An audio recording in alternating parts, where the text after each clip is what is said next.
perlu diingat bahwa penggunaan masker bukan pengganti bagaimana cara lain yang lebih efektif untuk melindungi diri sendiri dan orang lain dengan COVID-19.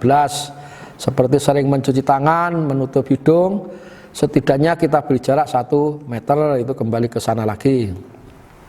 Kemudian berapa lama waktu yang diperlukan bagi gejala COVID untuk muncul setelah terjadi pajanan, terpapar? Nah, ini perlu diketahui.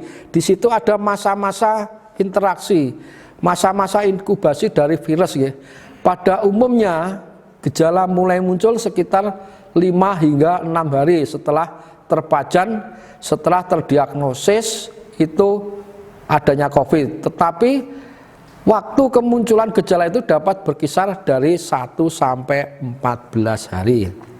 Jadi perlu diketahui untuk anak-anakku semuanya, kita bisa menentukan waktu isolasi mandiri, waktu isolasi di rumah sakit, dimanapun kita manut aturan yang di atas. Di WHO sudah menentukan 14 hari wajib kita karantina ya.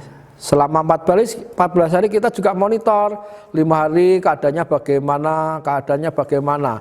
Kalau yang terpajan COVID dengan tidak disertai penyakit lain, insya Allah masih sehat walafiat, tidak ada hambatan yang lain. Kemudian apakah saya dapat tertular COVID-19 dari hewan peliharaan saya? Kadang-kadang ada yang beberapa kucing rumah tangga dan harimau ya, harimau mungkin ya. Kucing yang terkontak dengan manusia yang terinfeksi dinyatakan COVID-19. Selain itu, dalam eksperimen kucing dan musang dapat menularkan infeksi ke hewan. Makanya kalau yang sudah terpajan wis kucingnya ya diguak wae rasa ngingu kucing. Saya sendiri katakanlah nek ngerti kucing itu jane ya kasihan ning kok do ngulang-ngulang kucing, itu kan ada virusnya juga ya. Orang yang sakit COVID-19 dan orang yang beresiko direkomendasikan untuk membatasi kontak dengan hewan. Bahkan tidak boleh sama sekali ya. Tidak boleh sama sekali, misalkan dalam satu keluarga saya terpajan, aku ora oleh nyekeli kucingku, itu dihilangkan.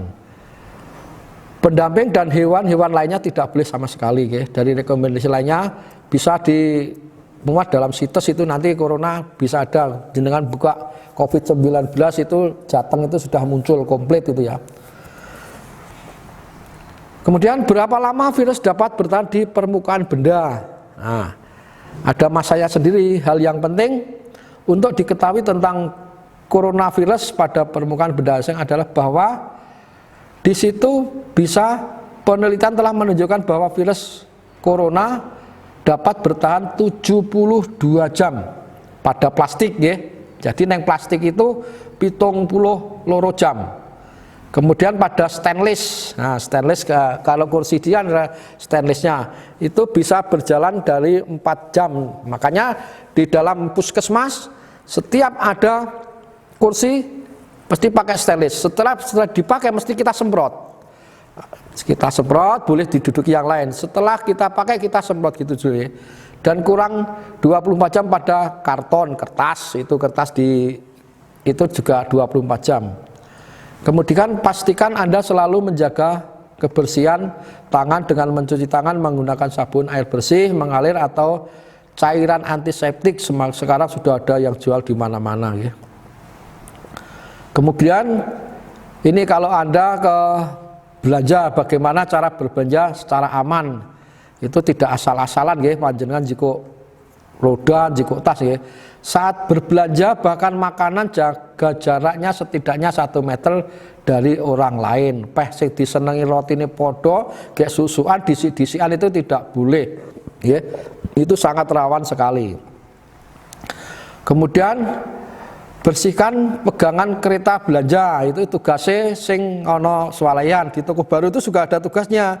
Setiap troli yang sudah dipakai mesti didesinfektan, diberi semprotan. Habis dipakai disemprot dan disemprot terus. Dan juga setelah memegang dan menyimpan produk yang Anda beli ya, kadang-kadang milih, nah ibu-ibu itu sangat sensi ya, milih iki ra cocok, selehke milih ra cocok, saya itu bersilih gantian berapa tangan saja yang sudah dipegang. Saat ini tidak ada kasus konfirmasi COVID yang ditularkan melalui makanan atau kemasan makanan, karena saat sekarang makanan sudah dikemas secara demikian rupa ya. Kemudian bagaimana cara mencuci buah dan sayuran untuk anak-anakku yang perempuan ini ya, terutama ya. Buah dan sayuran adalah komponen penting dalam diet sehat dan bergizi ya. Buah-buahan itu kan penuh dengan vitamin ya. Kemudian cuci buah dan sayuran dengan cara yang sama ketika Anda mencuci dalam keadaan lain, keadaan bersih. Sebelum menyentuh buah dan sayuran cuci tangan dulu. Pokoknya kegiatan dalam COVID ini enak cuci tangan dan cuci tangan dengan air sabun dan air mengalir. Setelah itu cuci buah dan sayuran secara menyeluruh dengan air bersih, terutama jika Anda mau makannya dalam keadaan mentah seperti jambu ya, itu cocok nganggo sabun, dicuci aja bersih, yang jelas tangan panjenengan sudah diberikan desinfektan ya. Ini ada pertanyaan, apakah antibiotik efektif dalam mencegah atau mengobati COVID-19? Kunci utama untuk mengobati belum ada, tetapi kalau mencegah sudah ya.